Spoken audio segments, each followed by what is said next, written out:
Today, organizations of all sizes understand the compelling need to go green.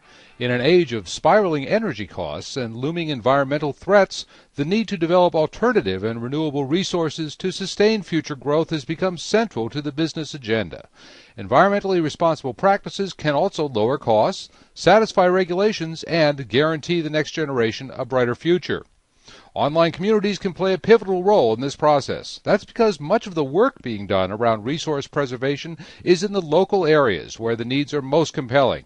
For example, researchers in the southwestern United States are struggling with dwindling water supplies, while northeasterners wrestle with the high cost of heating fuel and the impact of global warming on wildlife. Work is going on in each of these areas and elsewhere around the world to tackle pressing local issues.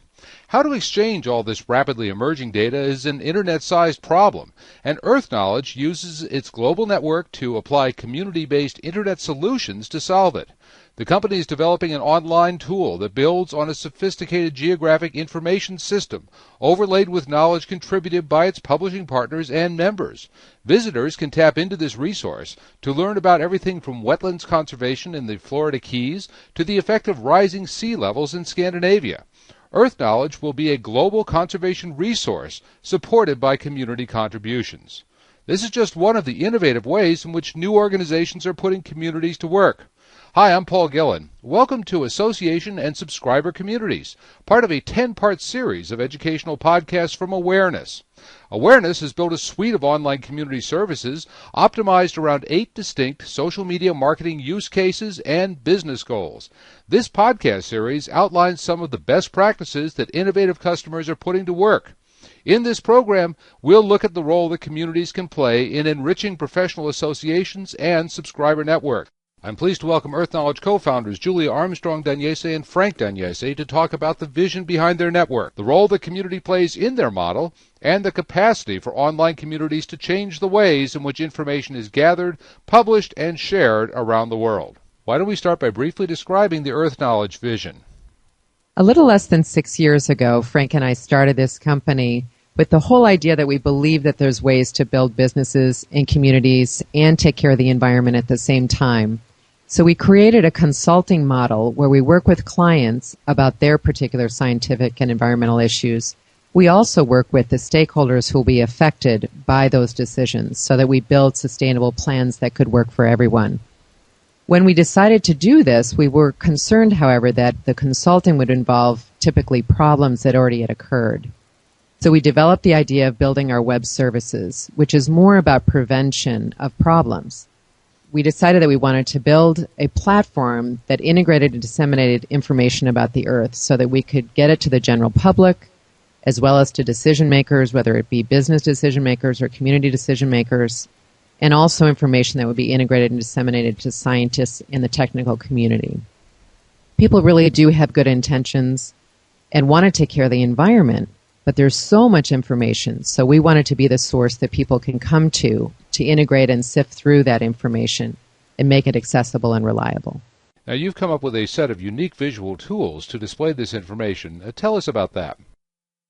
Yes, that's right. We focus quite a bit on the use of widgets and maps to explain the story that's being told in all of the information, the news stories that are coming into our website on a regular basis. We use the widgets because essentially they're easy to use. They're often very visual, interactive, and then also the maps, especially because every post, everything that we do has a map associated with it.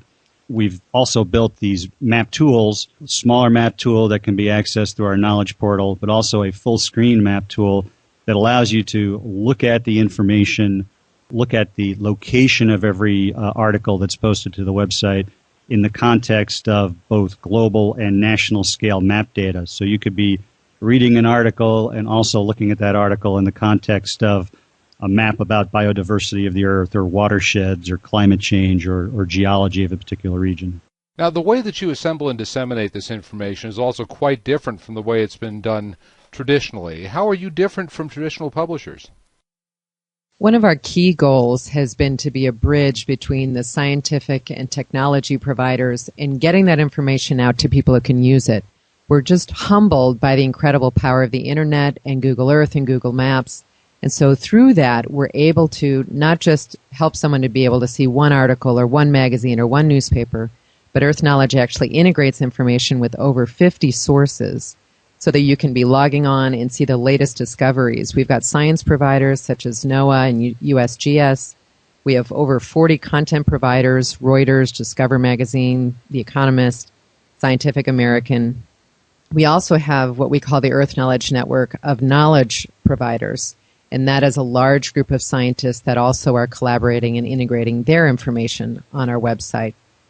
The groups are called the EarthKnowledge network, and all of that pulls together an enormous amount of information that people can have access to right away.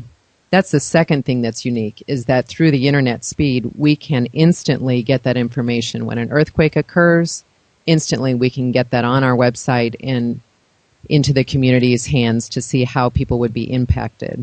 What also is unique about EarthKnowledge is that each article is categorized and mapped. When you go to the Knowledge portal, there's over 50 categories by topics under the issues of natural, social, and economic.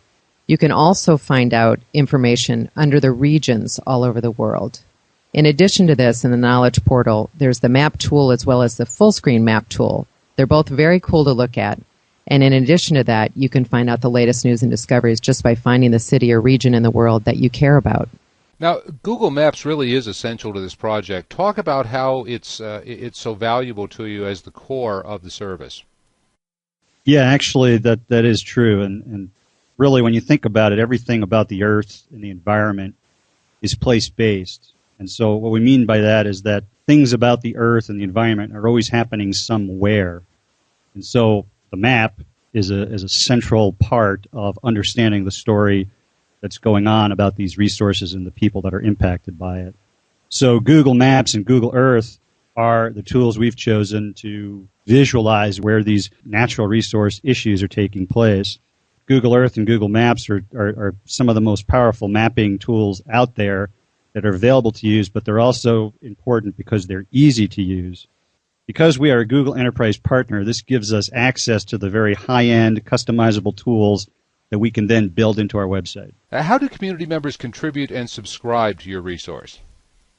As I was describing earlier, we do have the EarthKnowledge network. There's different providers in this network. There's science providers, content providers, and knowledge providers. Right. And so then when we think about the content providers, those organizations provide information into the site using the traditional RSS technology. We may take that RSS information and further geotag it, and then we pass that along as GeoRSS. The science providers are scientific organizations or academic agencies out there who are already publishing maps, information. They may be writing reports. They might be providing live GeoRSS that's coming in about real-time data like earthquakes that are occurring. And that information is pulled into our platform. To add to that, we have our group of what we call our knowledge providers. And this is really an expanding group of very close colleagues that are either contributing to the site in the form of posts or blogs, but also they are important advisors to help us sift through the information and provide the information into the appropriate context of the issues, the environmental issues that are going on in the world today.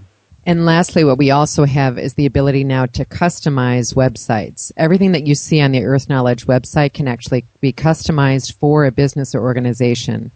And one of the engines driving all this is a community server from Awareness. Now, what features of the Awareness community have been most essential to you? The Awareness platform is used sort of as the central switching station for what we call our collaboration environment and knowledge portal. And so that community conversation piece of the Awareness platform is what we use regularly to manage our posts and our articles, and also the other types of content that we've got that we're bringing in, like video, images, podcasts. So anything dealing with post management, creation, contribution, categorization, anything dealing with multi-user access and control, and then also, of course, the geo component, the GeoRSS or the geographic component to Awareness. We were the group that first introduced that concept to awareness, and they essentially built that capability based on our specifications. And how did you choose a customized solution from awareness? Our focus when we were coming up with the platform to use was essentially that we wanted to keep our core business focused on the synthesis and the integration of the earth and the environmental information. That was sort of our niche in our core business. And so we were looking for a platform and a service provider who was essentially an internet industry leader. And so we went to Awareness, to NewsGator, to Google to provide these components for us. The capabilities that were in the Awareness community conversation platform we felt were the right mix of tools, but also the folks at Awareness had the right mix of talent behind the tools. Awareness really is the leader in social collaboration, and we were excited to become partners with Awareness from the very beginning. Now, I think it's safe to say you're trying some new ideas that no one has ever tried before. What have been your surprises? We're grateful to say that the only surprises really have been pleasant ones. And to add to that, I guess I would say that over the last few years that we've been developing the platform, we've been finding that in many cases we've been in a situation where we've needed to push the technology, combining geo capabilities with a blogging platform, linking a news aggregation service with Google Maps and the blogging platform. Those were all sort of capabilities that we figured would be possible to do considering the direction that the technology was moving and the speed at which the technology was being developed. The surprise has been how fortunate EarthKnowledge has been to be able to keep in pace with that rapid technology development and help also push that technology movement. Well, now, Julia, what are some of your big plans for evolving the EarthKnowledge community? We really have a chance, and we really can make a difference as the world is caring more and more about the environment and how the environment is being impacted. We will continue to be a leader in integrating and disseminating information that people can trust, that they can log onto our site and know that if EarthKnowledge provides this information, they can trust it in making their decisions, using it in understanding what their community needs. We're going to be growing our EarthKnowledge network. Frank will be starting a featured discussion which will be bringing up relevant issues that all of us need to think about, along with businesses and communities, and then other scientists and contributors will be adding more things for us to think about and learn about. And we also be continuing to build customized sites, and that's an exciting opportunity because now we have a way to actually specifically customize information for specific needs of a community or business and do it in a very reasonable way. So, and Julia mentioned the featured discussion, and I think an important part about the featured discussion is our ability to engage our technical colleagues who are out there, not only at a national level but an international level, to engage them to provide their insight about the news and the information that we're getting about the planet and help put it into the appropriate context of how people can adapt to things like environmental change, how these new and exciting tools can be used as agents of change and agents that are important for helping build prosperous communities. Ultimately, what we're pleased about is that the platform can be used as a way to not only integrate information and maps and the news, but also in particular the growing community of organizations and individuals who can come together and be an important agent of taking care of the planet. Well, thanks to Julia Armstrong-Deniese and Frank Deniese for sharing their vision for EarthKnowledge, a global environmental resource supported by community contributions. And thanks to you for tuning into this Awareness Podcast, association and subscriber communities. Be sure to listen for the other 9 parts of this podcast series from Awareness, outlining social media marketing use cases and business goals. My name is Paul Gillen.